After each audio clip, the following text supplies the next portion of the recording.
बिस्मिल्लाहिर्रहमानिर्रहीम। आवाज़ Bahawalpur news channel में आज मैं हूं आपका मेज़बान डॉक्टर आफ्ताब गिलानी और मैं हूं अहमद महमूद टामरी। हम प्रोग्राम करते हैं आज की शख्सियत, और आज की शख्सियत हमारे दरमियान professor doctor Ghulam Mustafa, chairman department of mathematics, the Islamia university Bahawalpur मौजूद हैं। हम उनसे उनकी लाइफ के बारे में पूछेंगे। डॉक्टर साहब, क्या हाल है आपके? Thank you very much sir, बहुत अच्छे हाल हैं। अल्लाह का फजल है, अल्लाह की मेहरबानी है। हम आपको खुश आमदीद करते हैं इस चैनल में। जी डॉक्टर साहब, बहुत शुक्रिया। आप एक उस्ताद हैं, आप एक रिसर्चर हैं, आप एडमिनिस्ट्रेटर हैं। तो आज हम बात करेंगे इस्लामिक यूनिवर्सिटी की डेवलपमेंट के हवाले से। जब से वाइस चांसलर दी इंजीनियर प्रोफेसर डॉक्टर अतर महबूब साहब यूनिवर्सिटी में आए हैं, यूनिवर्सिटी दिन दुगनी रात चौगुनी तरक्की कर रही है। तो आज हम एक तो आपकी पर्सनल लाइफ के बारे से बात करेंगे, आपकी प्रोफेशनल लाइफ के बारे से बात करेंगे, और यूनिवर्सिटी की डेवलपमेंट के बारे से खुसूसी गुफ्तगू करेंगे। डॉक्टर साहब, मेरा आपसे पहला सवाल ये है कि आप हमें हमारे नाज़रीन को बताएं कि आपकी इब्तदाई तालीम कहाँ से है और आपकी ग्रेजुअली आपने बाकी जो स्टडीज़ हासिल की कहाँ से की? Thank you very much Gilani साहब। मेरा ताल्लुक बेसिकली उच्च शरीफ से है। तो साफ ज़ाहिर है कि जो मेरी बेसिक एजुकेशन है वो उच्च शरीफ से है, यानी FSc तक मैंने जो अपनी एजुकेशन है उच्च शरीफ से ली है। और उसके बाद जो BSc मैंने की थी वो सादिक अब्बास डेरानवाब कॉलेज से की है। और इसके अलावा MSc और MPhil मैंने BZU मुल्तान से की है। डॉक्टर साहब, आपका PhD का थीसिस किस हवाले से है? मेरा PhD का थीसिस एक्चुअली ये ज्योमेट्रिक मॉडलिंग हम कहते हैं इसको। ज्योमेट्रिक मॉडलिंग का मतलब ये है कि आपने डिफरेंट जो शेप्स हैं उनको बनाना है विदाउट एनी फंक्शन इक्वेशंस। यानी अगर आप कोई मॉडल बनाना चाहते हैं, जैसे कार का मॉडल है, कि बॉटल का मॉडल है, या शिप का मॉडल है, एरोप्लेन का मॉडल है, तो इसके जो मॉडल्स हैं वो बनाना है हम।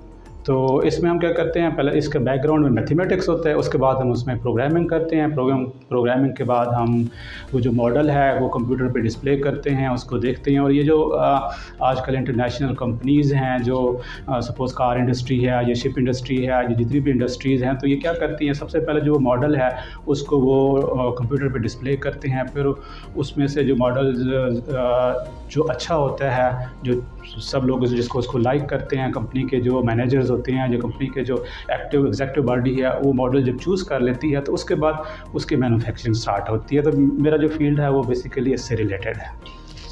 डॉक्टर साहब, आपने अभी बताया कि आपने यूनिवर्सिटी मुल्तान से MSc की, और फिर आपने MSc के फ़ौरन बाद यूनिवर्सिटी को ज्वाइन किया था या PhD करने के बाद, और ये किस साल की बात है?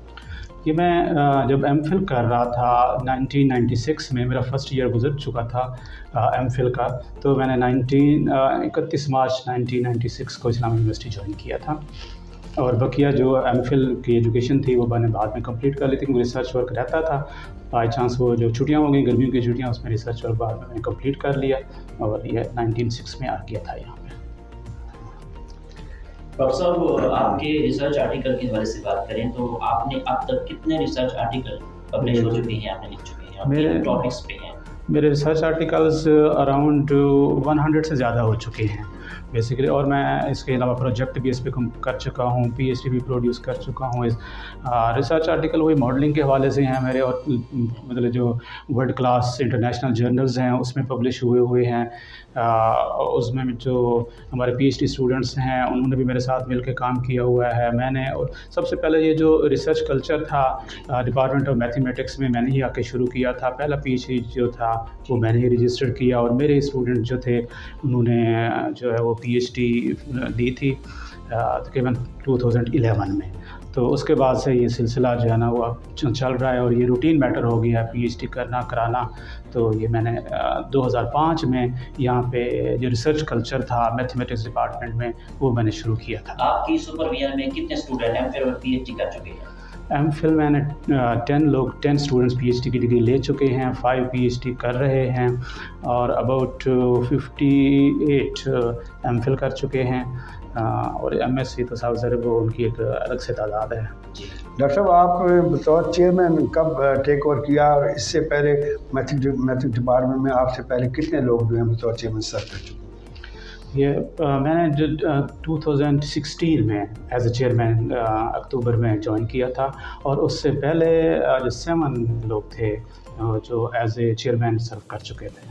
डॉक्टर साहब, हाल ही में आपने एक किताब लिखी है जो मैं समझता हूँ कि एक हमारे तमाम जो लोग हैं डिपार्टमेंट्स के मुख्तलिफ चेयरमैन उनके लिए एक पहली एक यानी खतरा है बारिश का, कि जो आपने अपने एक्स कुलीग्स चेयरमैन और डिपार्टमेंट से मुतल्लिक़ तमाम जो स्टूडेंट्स हैं जो यहाँ से डिग्री लेके बड़ी अच्छी पोस्ट पे हैं एलुमनाई, उनसे मुतल्लिक़ आपने किताब लिखी है और आपकी उस किताब की तकरीबन रूनमाई में इत्तफाक से मैं भी था।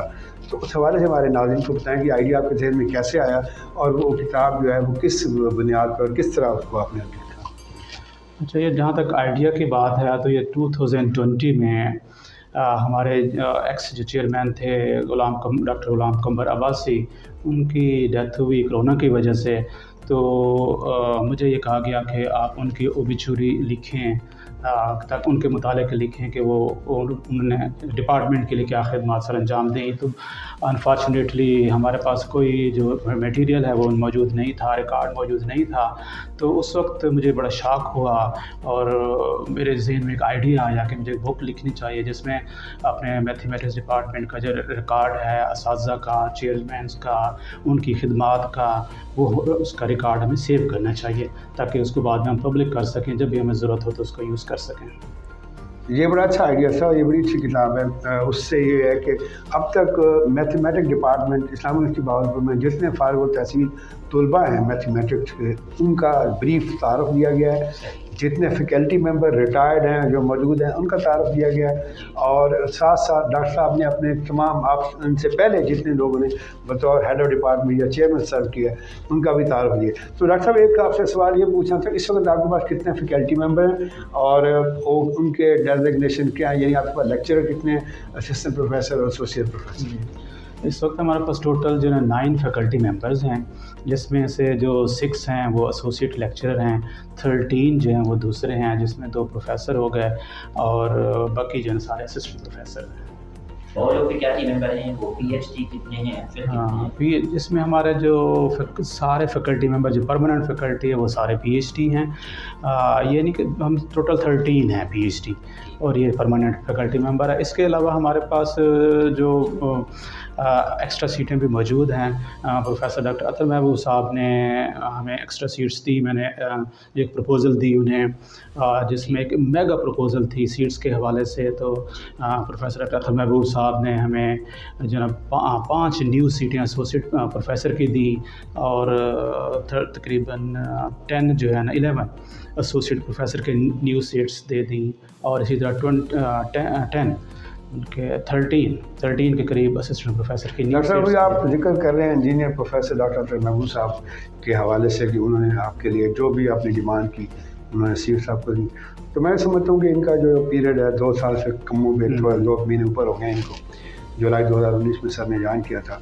तो हम ये कह सकते हैं कि दरख्शां रिवायात का और एक बहुत ही शानदार पीरियड इस लिहाज से कि यूनिवर्सिटी एक सही ट्रैक पे आ रही है, डेवलपमेंट बहुत ज़्यादा हो रही है, फैकल्टी रिक्रूट हो रही है, फैकल्टीज़ में इजाफा हुआ है, नंबर ऑफ़ स्टूडेंट्स बढ़े हैं और प्रमोशन लोगों को, एडमिनिस्ट्रेशन को, टीचर्स को मिल रही है।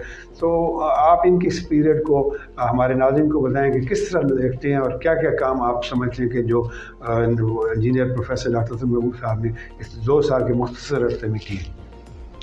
हाँ सर, प्रोफेसर साहब ने तो जो जितने भी काम किए हैं सबके सामने हैं और हम पहले तो मैं अपने मैथमेटिक्स डिपार्टमेंट के हवाले से बात करूंगा कि मैथमेटिक्स में प्रॉब्लम ये होता है, सीट्स बहुत कम थी, स्टूडेंट्स की तादाद बहुत कम थी। जब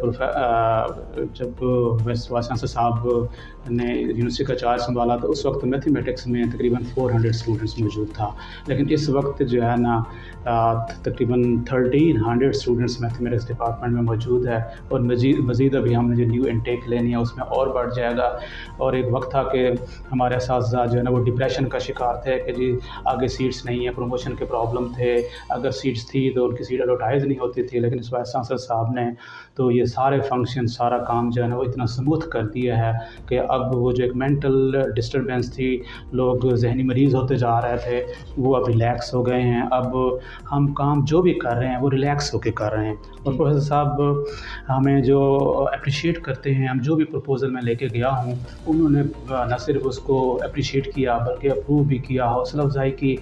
तो अब हम जो अपनी फुल एनर्जी के साथ विदाउट स्ट्रेस काम कर रहे हैं। और आपने देखा होगा कि ओवरऑल यूनिवर्सिटी जो है ना वो ग्रूम कर रही है, नंबर ऑफ़ स्टूडेंट्स की तादाद बढ़ गई है, असातिज़ा की तादाद बढ़ गई, और जो दूसरे जो एम्प्लॉयज़ हैं वो ज़्यादा हो गए हैं, कैंपस का इजाफा हो गया है, जैसे अहमदपुर कैंपस हो गया, जगतपुर कैंपस हो गया। और एक वक्त था कि हम सुनते थे कि रहीम यार हाँ कैंपस जो है हमारा वो बंद हो रहा है, क्योंकि स्टूडेंट्स की तादाद बहुत कम हो गई थी, बहुत ज़्यादा कम हो गई कि इस हद तक हो गई कि सोचने लग गए थे कि कैंपस बंद कर दिया जाए। लेकिन अब वहाँ इतनी माशाल्लाह रौनक है और वहाँ पे जो एजुकेशन है वो बड़े अच्छे तरीके से चल रही है और लोग खुशहाल हैं, बहुत खुश हैं। ओवरऑल जो ये कम्युनिटी है हमारा जनूबी पंजाब के जो स्टूडेंट्स हैं, पेरेंट्स हैं, मैं कहता हूँ कि वो बहुत ज़्यादा खुश हैं वाइस चांसलर के इक़दाम की वजह से। डॉक्टर साहब, अगर तालीम के हवाले से बात करें तो पाकिस्तान के निज़ाम तालीम पर आपका क्या पॉइंट ऑफ व्यू है? हाँ, पाकिस्तान के निज़ाम तालीम में मैं समझता हूँ कि कुछ ख़ामियाँ तो हैं, बल्कि कुछ अपनी ज़्यादा ही हैं, क्योंकि हम जस्ट जो थ्योरेटिकल स्टडीज़ हैं उन पे ज़्यादा फोकस कर रहे हैं और जो प्रैक्टिकल स्टडीज़ हैं उस पे कम तवज्जो दी जाती है। और हमारी जो इंडस्ट्रीज़ है हम उसको कोई सर्विसेज प्रोवाइड नहीं कर रहे।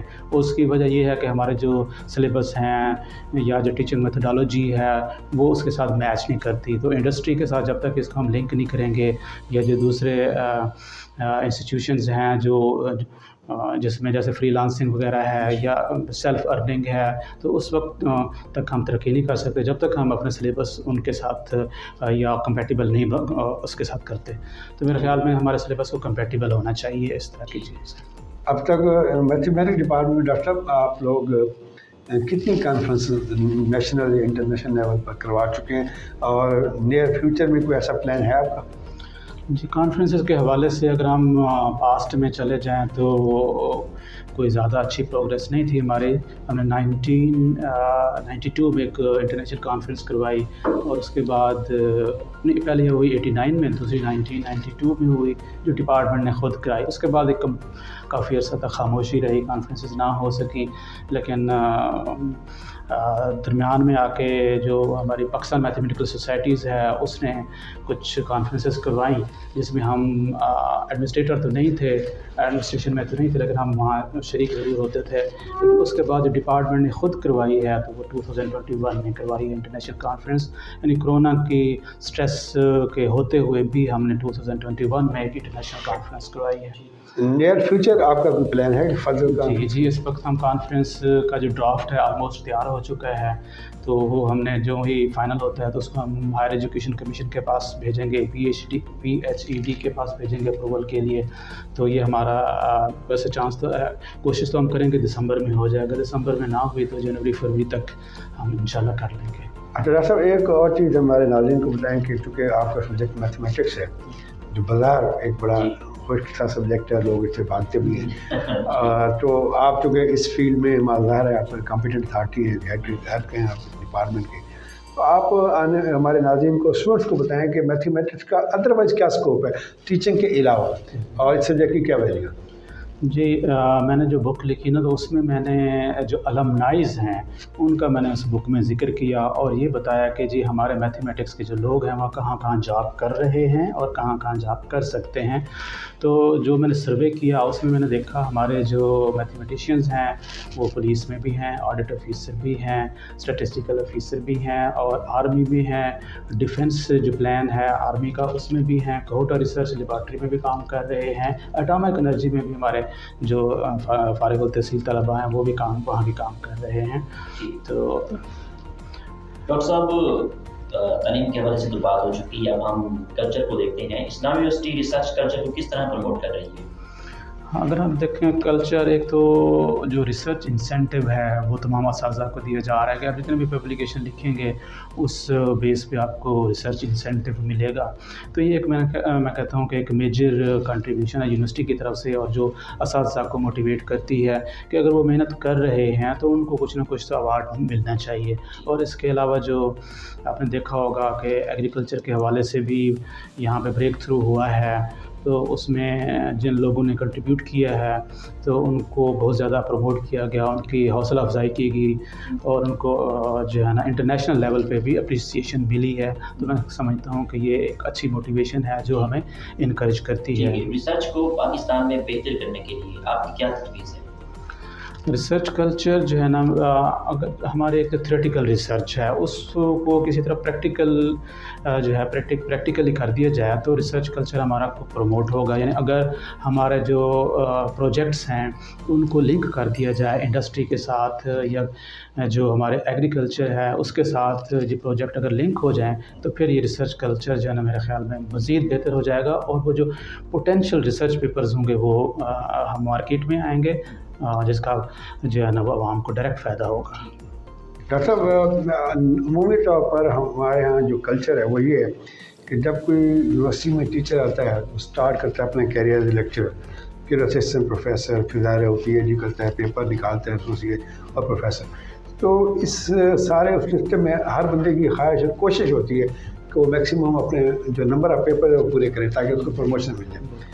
तो आप बीइंग सीनियर यूनिवर्सिटी टीचर और एक डिपार्टमेंट के हेड होने के नाते क्या सजेस्ट करते हैं कि हमें जो नंबर ऑफ़ पेपर पूरे करने के लिए क्वालिटी पे कंप्रोमाइज़ नहीं करना चाहिए और सिर्फ ये नहीं कि मेरे पेपर पूरे हो जाएं जैसे मर्जी हो जाएं और 5-6 लोग मिलके जो पेपर लिखते हैं। तो इस कल्चर के वाले से, और दूसरा ये इसी से रिलेटेड एक और सवाल ये है कि मैथमेटिक्स चूँकि प्योर एक साइंस सब्जेक्ट है तो इस हवाले से यूनिवर्सिटी में हमारा इस्लामिक यूनिवर्सिटी भावलपुर में कोई इससे रिलेटेड रिसर्च जर्नल है, और अगर नहीं है तो आपके जो स्टूडेंट्स हैं जिन्होंने PhD करनी होती है, क्योंकि PhD की भी एक रिक्वायरमेंट है कि आपका एक पेपर पब्लिश होना चाहिए HCY कैटेगरी में और प्रमोशन के लिए पेपर चाहिए, तो फिर वो बेचारे कहाँ जाएँ?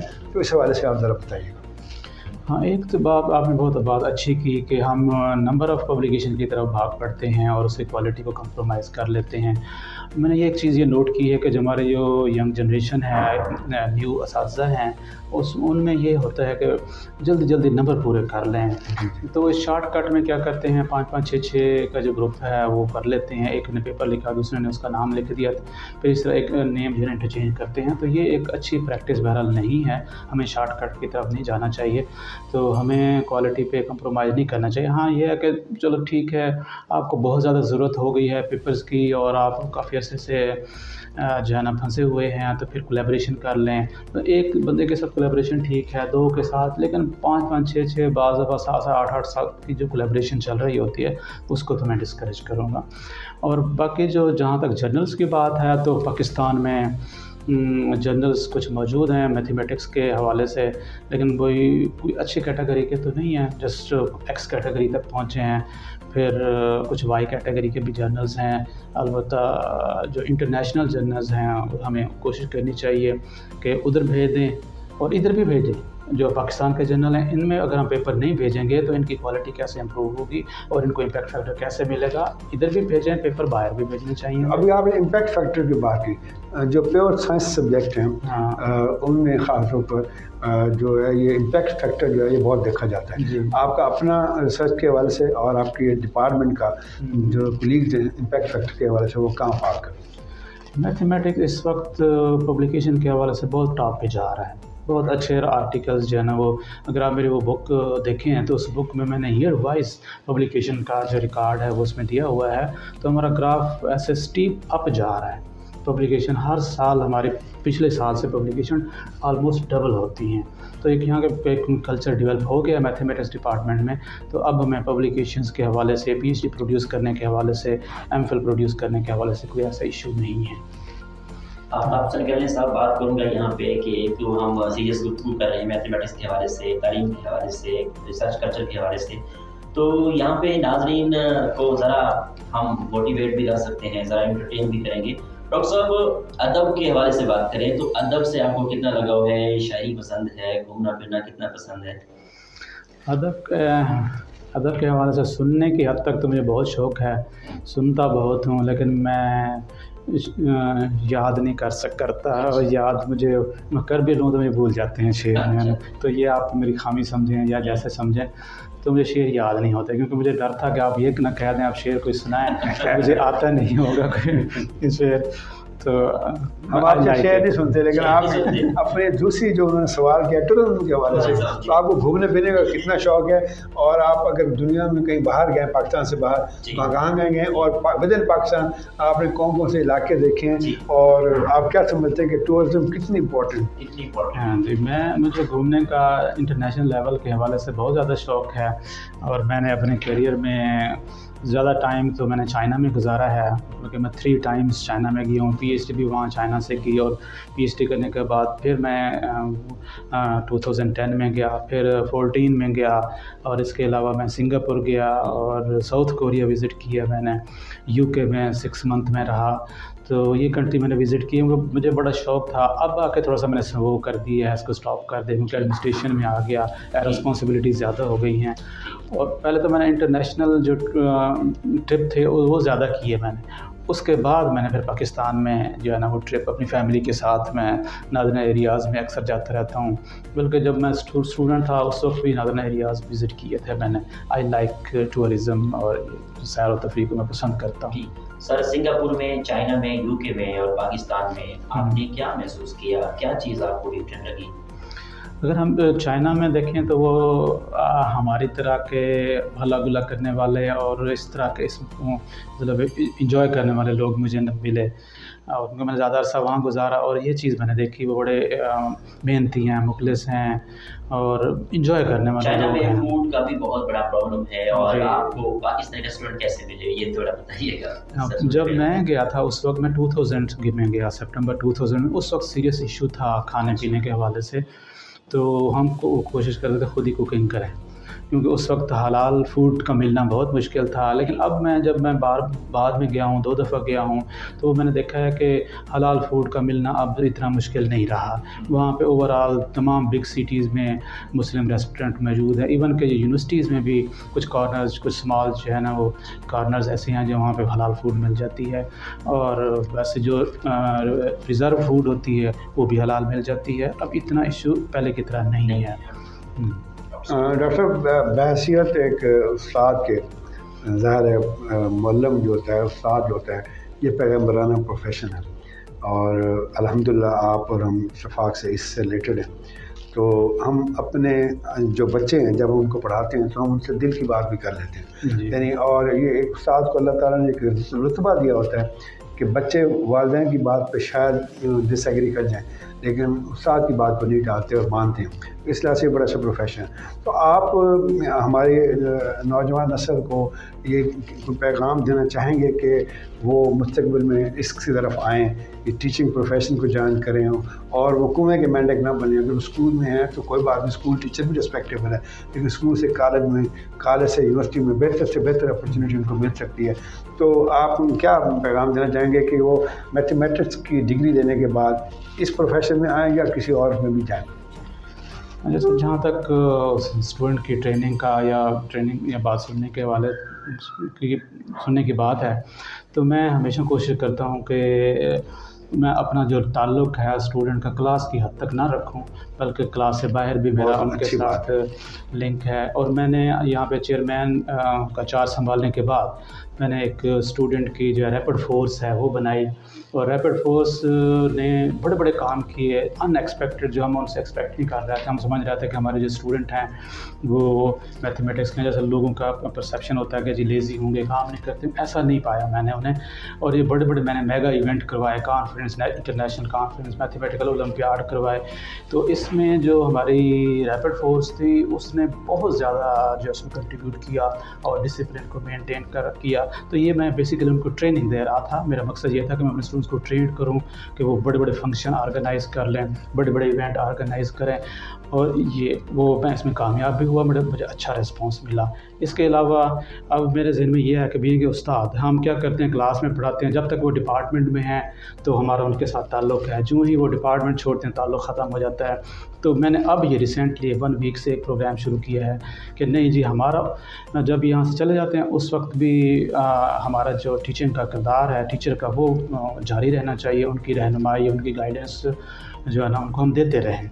तो तो एक 1 वीक से मैंने ये प्रोग्राम शुरू किया है, जिसमें उनको मैं गाइड कर रहा हूँ कि वो अपना प्रोफेशन जो है ना वो कैसे स्टार्ट करें, जहाँ जहाँ उनको हेल्प की ज़रूरत पड़ती है, हायर एजुकेशन के लिए कहाँ कहाँ फेलोशिप्स हैं, स्कॉलरशिप्स मौजूद हैं, जॉब अपॉर्चुनिटीज़ कहाँ कहाँ पे हैं, जो भी एडवर्टाइज आती है वो मैं स्टूडेंट्स को सेंड कर रहा हूँ। उनके जो फेलोशिप स्कॉलरशिप जहाँ जहाँ अवेलेबल है उनको मैं तमाम बहुत अच्छी बात है। अच्छा डॉक्टर साहब, आप माशाल्लाह आपको काफ़ी अच्छा हो गया यूनिवर्सिटी में सर्व करते हुए। डिपार्टमेंट ऑफ मैथमेटिक्स की चेयरमैनशिप के अलावा आपके पास यूनिवर्सिटी में एडिशनल असाइनमेंट्स हैं जो मुख्तलिफ कमेटीज़ हैं जिनको आप हेड कर रहे हो, और उस लिहाज से भी ज़ाहिर है आपकी एक कंट्रीब्यूशन है सीनियर फैकल्टी मेंबर होने के नाते, तो हमें बताएं। जी, मैं काफ़ी सारी कमेटीज़ का चेयरमैन भी रहा हूँ और चेयरमैन भी हूँ, जिसमें जो बड़ी बड़ी कमेटीज़ के मैं नाम ले लेता हूँ। जैसे एफिलिएशन कमेटी थी, उसका मैं चेयरमैन रहा हूँ, और इसी तरह फाइनेंस एंड प्लानिंग कमेटी का भी मैं मेंबर हूँ, और साइंस मटेरियल परचेज़ कमेटी है उसका मैं चेयरमैन रहा हूँ, और जो प्रिंटिंग प्रेस की क्वालिटी वगैरह है उस चेक करने IUB की जो प्रिंटिंग प्रेस है उनकी क्वालिटी का मैं चेयरमैन हूँ। अपील CIM कमेटी का भी मैं चेयरमैन हूँ, ठीक है। इसी तरह finance and planning committee women university Bahawalpur का भी मैं मेंबर हूँ। तो एकेडमिक काउंसिल वुमेन यूनिवर्सिटी का भी मैं मेंबर हूँ, माशाअल्लाह। इसी तरह डिफरेंट यूनिवर्सिटीज़ के जो मैथमेटिक्स की जो बोर्ड ऑफ स्टडीज़ हैं उसका भी मेंबर हूँ।